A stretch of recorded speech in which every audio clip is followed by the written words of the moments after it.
lovies. Happy New Year. Welcome back to my podcast.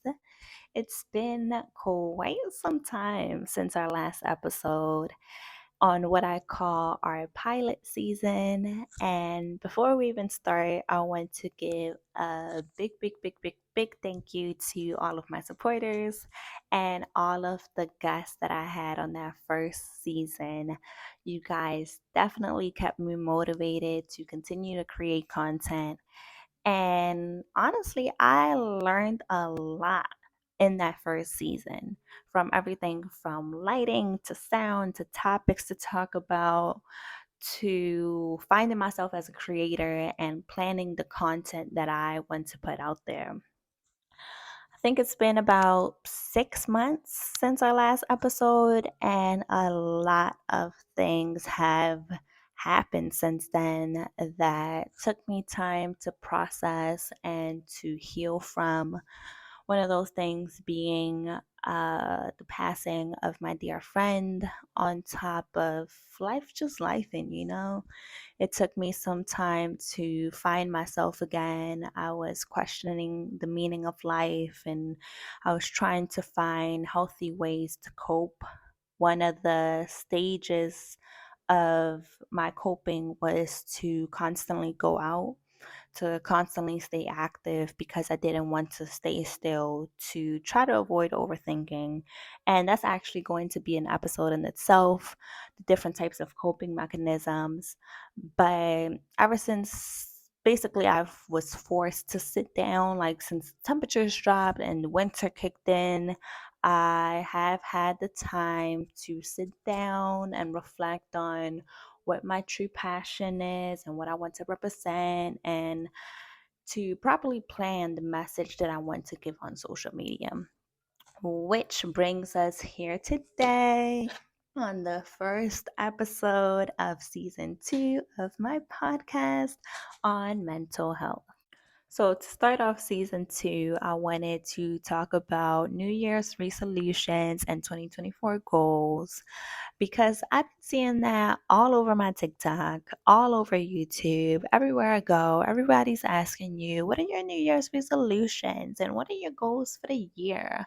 And I'm a big believer that you can achieve everything you put your mind to.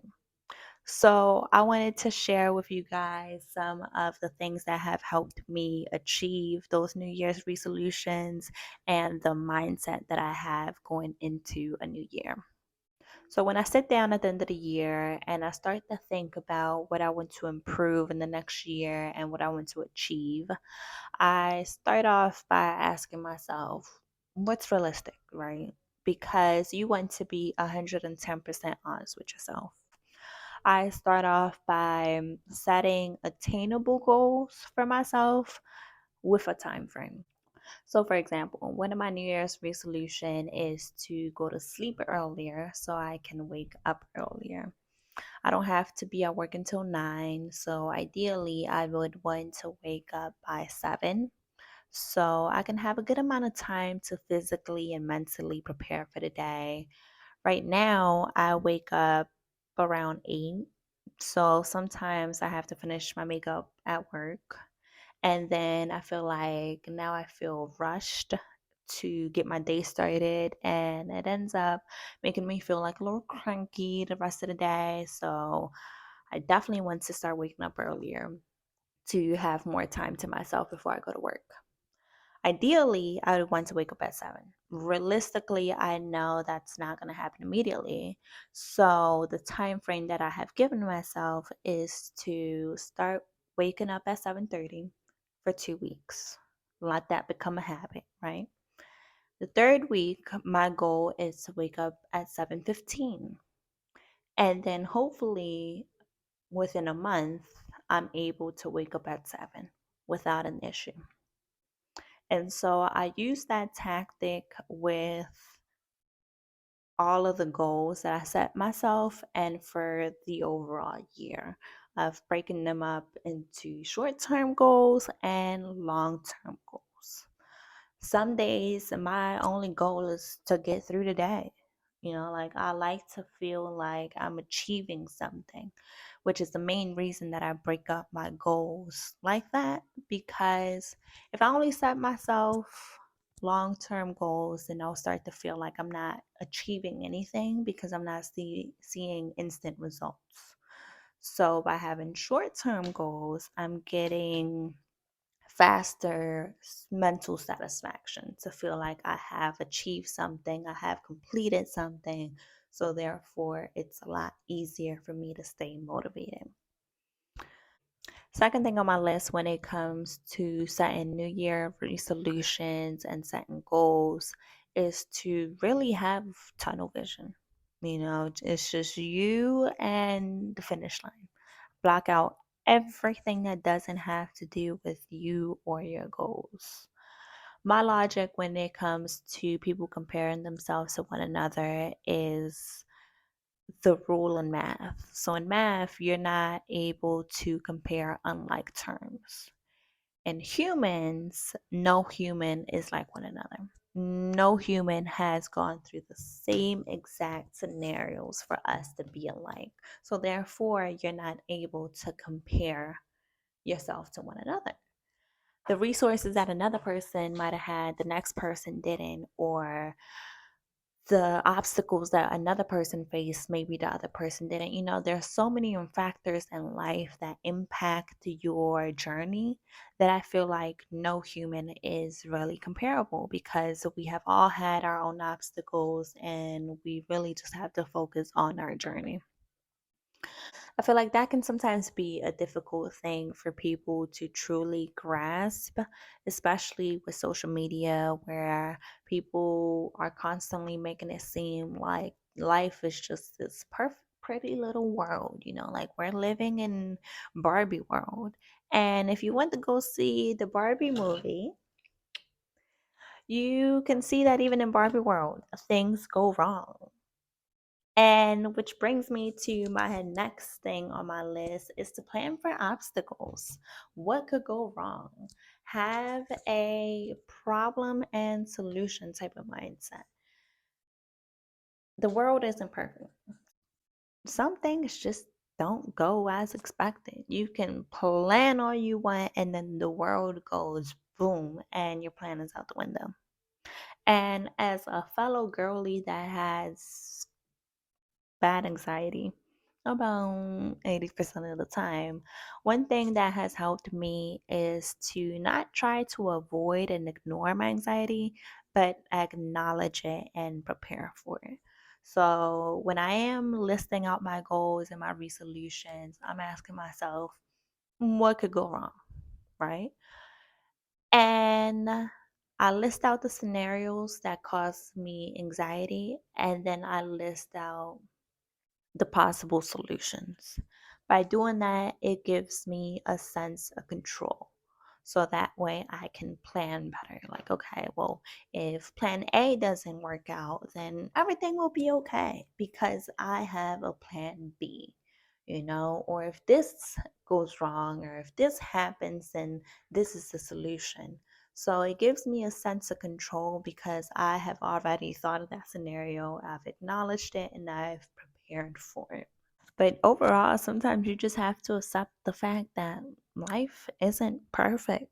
And that was a hard one for me to truly understand. But sometimes you just can't avoid it and things don't go as planned. And when they don't, then you can't do nothing much but, just let things happen and prepare for a solution or come up with a solution once it gets there. You can only prepare but so much. You can think of hypothetical situations, but life sometimes just throws curveballs at you that you'd have never seen coming, even with all the planning that you did. Which brings me to the next thing on my list is to focus on what you can control. Yes, I acknowledge the things that could possibly go wrong to give me that sense of control to help me calm my anxiety. But then I also have to remember that I can only focus on what I can control. And this is actually something that one of my friends helped me truly understand. Like, why are you worrying about a hypothetical situation or a non existing situation before it even gets there? Like, what benefit is there in you panicking about it twice? What is that doing for you? And at that moment, I realized, like, you know what? You are right. If I'm gonna have to panic once it does happen, if it happens, then I'll just do it then. Up until then, as long as I've done everything that I can, there's nothing else that I can do about it. So why would I continue to panic about it and cause myself distress if it hasn't even happened? If it happens, then we'll worry about it then. Then we'll stress about it then. Then we'll come up with a solution then. And I'm not saying to completely ignore those negative, overthinking thoughts because that's impossible, honestly. But I am saying to be able to acknowledge those negative thoughts when they start to happen and ask yourself, is this something that I can control? What's the solution? Is this fear or anxiety? That was a big one that I had to learn. Like, there was one scenario, and I might have told this story in season one, but there was one time that I was sitting in the house and I kept hearing a truck go by. And so I was panicking because I felt like somebody was going to walk into the house and, I don't know, rob us or kidnap me, but it was just an undescribable amount of anxiety. And later that week, I ended up going to an anxiety therapy session, a group therapy session, and they talked about the ability of being able to recognize fear and anxiety. Fear is when you are nervous because you have seen this scenario before. Something has occurred before. And don't quote me on this, but this is the type of mindset that has helped me navigate those anxious thoughts. But I learned that fear is when something has previously happened and you're scared that it'll happen again. Anxiety is from the hypothetical scenario of it could happen. So once I was able to ask myself that question, is this fear or is this anxiety? I was able to navigate my anxiety a lot more. And I hope that makes sense and I hope that can help somebody. I'm going to try to find a link on that question of is this fear or anxiety, and hopefully I can find a resource where it helps it explain a little bit better. But having that mindset, I've been able to control those overbearing thoughts a little bit more and try to block out the negativity. Fourth thing on my list to help you achieve all of those 2024 goals is to become more organized. And this was actually one of my New Year resolutions for 2023. I knew that in order to be able to achieve all of the goals that I had set for myself and reach that lifestyle that I wanted for myself, I needed to be more organized. And it took some time to be able to really understand myself, to be able to find what worked for me. So for some people, sticky notes helps them. Sticky notes for me makes me feel overwhelmed. And honestly, once I see a lot of them, my brain stops acknowledging them. So at that point, it just becomes pointless. What does work for me are lists. I make a list for everything. And within me making a list, I had to find the way that caught my attention and how to organize it by topic and by details. So at the beginning of 2023, I was big on color. So I would color code everything. So like at work, I would put the client's name in different colors depending what category, what line of business they had or what line of business the task was for. And then in another color, I would put what I needed to do for them. And within the task, I would put a different color for the different types of tasks. So it was too many colors. It looked like a rainbow. And I would just start to feel overwhelmed. So then once I feel overwhelmed, I don't want to do anything. So that didn't work for me. What does work for me when it comes to the list is using strictly two colors. Just two. I write my client's name in one and I write the task in another. When it comes to my personal list, I write the task in one color and the details of the task in a different color.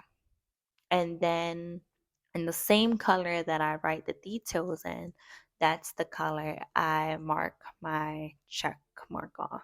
So, for example, if I'm applying for scholarships, right, I'll write scholarships in black and then I'll write the name of the scholarship in pink. Pink is my favorite color, by the way, if y'all can't tell.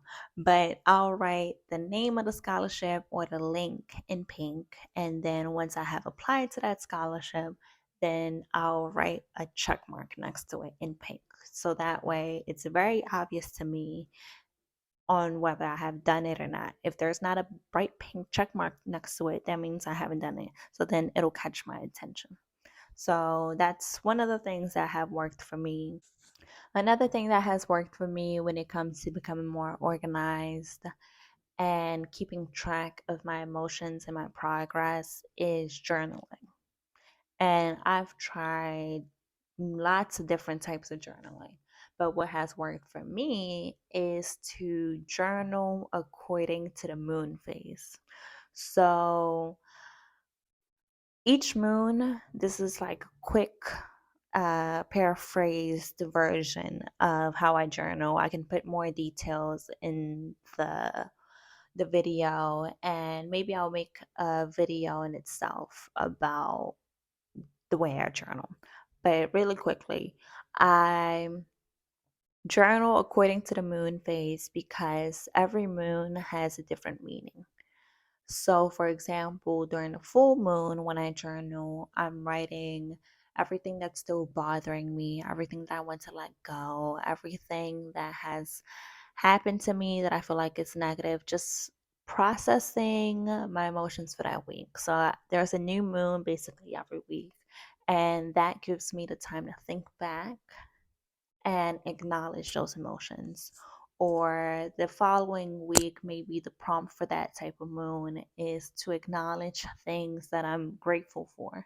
So, for example, maybe I'm feeling emotional and really negative that week, but since I have that journal prompt at the end of the week and it's forcing me to be grateful, I'm able to step away from that negativity and take the time to be appreciative.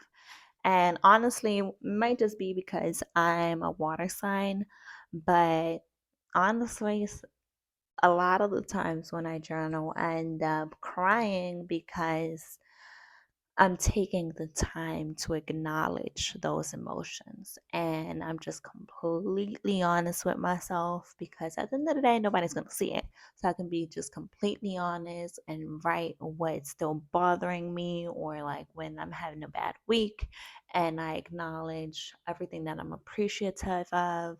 I end up crying because life sometimes isn't as bad as I think. And, that makes me realize that I'm just focusing on one specific thing, but I have so much to be grateful for. So that has definitely helped me. And I will probably make an episode on journaling at a later time. So stay tuned for that. And one last thing about journaling. It has also helped me keep track of my emotions and my mindset by being able to go back and just look at the monthly or the weekly logs and see how my mindset has changed, or see at what point I started to decline. But at the end of the day, do what works for you. Like I had just said a couple minutes ago, I tried many different versions of journaling. And some other people's, what's the word, holy grail that was amazing to them and that helped them heal didn't work for me. And so you have to do what works for you. Like I mentioned earlier, like sticky notes works for a lot of people. Sticky notes doesn't work for me. And just because it works for John doesn't mean it's going to work for you. So you have to do what works for you. It's okay to find motivation and inspiration in other people. But going back to the point that I had made earlier, no one human is alike. So you can't expect yourself to react or work in the same way as another person. So do at the end of the day what works for you. Like for example, if going back to the listing out your anxieties or possible obstacles, if you know that acknowledging obstacles is just going to give you more anxiety instead of calming your anxiety, don't do that. You feel me? Like at one point, me acknowledging my anxious thoughts would not help me. It would make me feel stuck on those anxious thoughts because now I have acknowledged it, and then I will end up convincing myself that that is what was going to happen. So, what worked for me at that time was to just not acknowledge it, to just be not delusional, but to just have more of an optimistic type of mindset, to try to not acknowledge the potential obstacles because that would end up giving me more anxiety, and then I wouldn't be able to focus on what the good things that were happening in my life at that moment, and I would just be stuck on the possibility of something happening. So do what works for you. So another example, I set tiny time frames within my goals because I know that me personally, if I only have long-term goals, I will feel frustrated because I need that satisfaction that I am achieving something, or else I will feel overwhelmed. I'm impatient. I don't want to wait months or years to be able to feel that satisfaction. So I want to feel satisfaction now. So I set myself tiny goals to be able to stay motivated and keep going. For some other people, pushing themselves and almost forcing themselves keeps them motivated because the pressure is what keeps them going. I don't like to feel stressed. That doesn't work for me. If I feel pressured, I shut down. I feel overwhelmed. I feel stressed. I won't want to do it. And I'll end up just sleeping for days. That's one of my coping mechanisms. And that's probably going to be the topic for next week's episode is the different types of coping mechanism. That's why I say do what works for you. Ask yourself, am I type A or am I type B? Does this work for me? Does this not work for me? And it's okay to be inspired by others so you can get ideas of what could possibly work for you. Which brings me to my next point, trial and error. It's okay to try again. And I feel like trial and error is actually a big sign of progression because now you're able to reflect and see what worked the last time, what didn't work the last time, what information have I gained, what knowledge have I gained from this trial and error. Now you know yourself a little bit more. If you don't know what does work for you yet, you at least know what doesn't work for you, and that's progress. I like to think of everything as progress because that just goes back to me wanting to feel satisfaction all the time. So even if I'm failing, quote unquote failing, I still see that as progress because now I know what doesn't work for me. So that way I can find what does work for me. So, for example, in my first season in my podcast, I had a different guest every week. And that works out great for a lot of people. Most podcasts have a different guest every week. That wasn't working for me. I felt overwhelmed. It was during the summertime, and I was still going out almost every weekend. So, having a different guest on my podcast every week, it was overwhelming to me. I just felt exhausted every week because it takes time to record the podcast. It takes time to edit the podcast, to prepare the flyer for it. It was just overwhelming on top of having to work a 9 to 5 and on top of maintaining a social life and going to see my family and seeing my friends. It was just a lot. So that doesn't work for me to have a different guest. I will probably have guests on this season's show, but not as often because then I'll begin to feel overwhelmed. But like I said, that works for other people. But I am thankful of all of the guests that I had on that first season because of them, I was able to stay motivated to continue to create content. Being able to see the amount of people that supported me and my friends believing in me, it was such a warming feeling, like I appreciate it. I really do. I was surrounded by so many people that supported me. I know I'm not one to show physical affection, but know that emotionally and mentally, I really do appreciate y'all. And that meant the world to me. So thank you. Which just brings me to the next topic on my list is to surround yourself with people who support you. And I don't just mean that people that say that they support you, but people that are actively reminding you of your goals, of your resolutions, of what you want to do. So, for example, my best friend, she is my biggest supporter. I love her. I love, love, love, love, love her. That's my heart for real. But she is one of my biggest supporters. And at the beginning of last year, when I wanted to leave some bad habits in 2022, we'll just say it like that, she was one of the main ones that was there to support me for it. And she was kindly reminding me of what my goal was and that I wanted to leave those habits in 2022, which leads me to my sub point. Sub point, is that what it's called? Subheading? Y'all know what I'm trying to say. But to learn your friends' love language, their triggers, and their comfort words. So throughout that time, she wasn't like saying, you can't do this.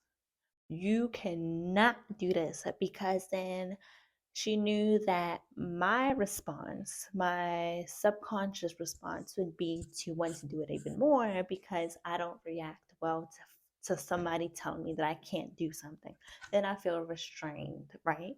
So what she would say is, "Hey sis," because we call each other sis, because that is my sis. Can't nobody tell me different. Anyway, she would remind me like, "Hey, this is something that you want to do. Like, you want to stop doing this." And so, by her putting it in the perspective that this is something that I wanted to do, I would positively react. Like I would react in a good way and be like, you know what, you are right. This is something that I want to stop doing.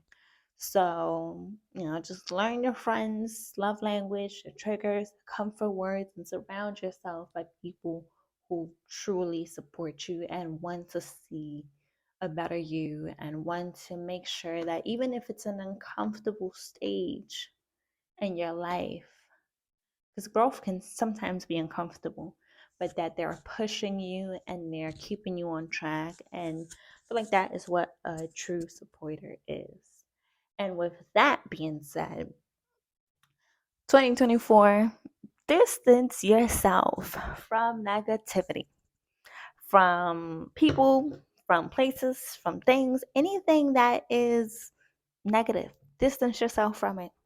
When it comes to people, I feel like 2024, the beginning of the year is the best time to cut people off. Like, you can do it one or two ways. Like, you see all those post on Instagram, they'll be like, oh, I left such and such in 2024 and 2023. I feel like it's the perfect time to cut off people that aren't serving you no purpose. If you want to be a little bit more mature about it, then text them like, hey, like this year, I really want to focus on my goals. I need to be surrounded by people who fully support me. I'd appreciate it if you could be there for me during this time. And if they can't, then that's okay. Some friends are seasonal, other friends are part time, other friends are full time. And the friend that was seasonal, you're in a new season in your life. You have different goals, you have different lifestyles, and that's okay, you know? But they don't serve you any purpose in the next season that you're going into. You're trying to transition, you're not trying to stay in that same season. Cut them off. Have a good life. I wish you the best.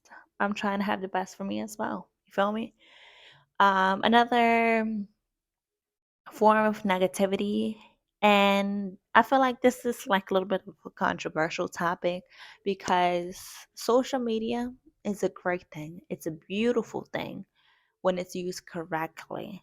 But honestly, it's all about how you perceive things. But social media can honestly sometimes just be so toxic, so toxic. Like I like Instagram, for example. I have taken a break and I've distanced myself from being on Instagram so much because I feel like it's just so negative. Like when I go watch reels and I'm scrolling through the comments like I do on TikTok, it's just a bunch of doubtful people and people spreading their negative thoughts. And it's just like, I don't need that at this moment. In the summer when my brain isn't as foggy because of seasonal depression, I don't necessarily mind those negative comments as much. And right now, when I'm trying to set my mindset and set my goals for the rest of the year, I don't want to see all that doubt. So I'm taking a break from Instagram, distancing myself from Instagram because I feel like that's one of the more toxic type of platforms. When it comes to TikTok, I'm constantly reminding myself to switch over to the following tab instead of just staying on the For You page. On my following tab is just content from creators that I have followed where I love their passion, I love their work, I love their art. I follow a lot of graphic designers, people who cook, people who just overall do crafts like crocheting, event decor, lawyers. So I can control the content that I'm seeing versus on my For You page, it's random.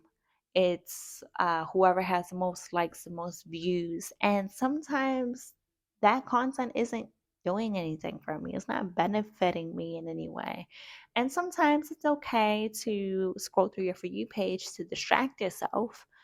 But moving forward, I want to spend most of my time that I am on TikTok on that following page, which is why I say social media can be a beautiful resource when it's used the correct way. And it is all about how you perceive things because even if you are on that social media, you have control over the content that you're consuming. But I think that is all that I have for you guys today.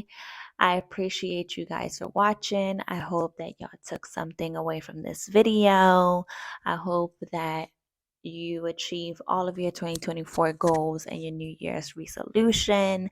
Don't forget to comment, like, and subscribe to my YouTube channel. Let me know what your New Year's resolutions are, what your goals are, what some of your techniques are. I'm always open to learning from one another. Also, go follow me on Instagram, TikTok, Spotify, all of the above, all the social media platforms. I'll leave my link tree down below. Most of my handles are Milo Talks, specifically for my podcast. My personals are Yes Mommy. Hope you have a great week, and we'll talk next Sunday at 10 a.m. Bye. Cheers. Peace.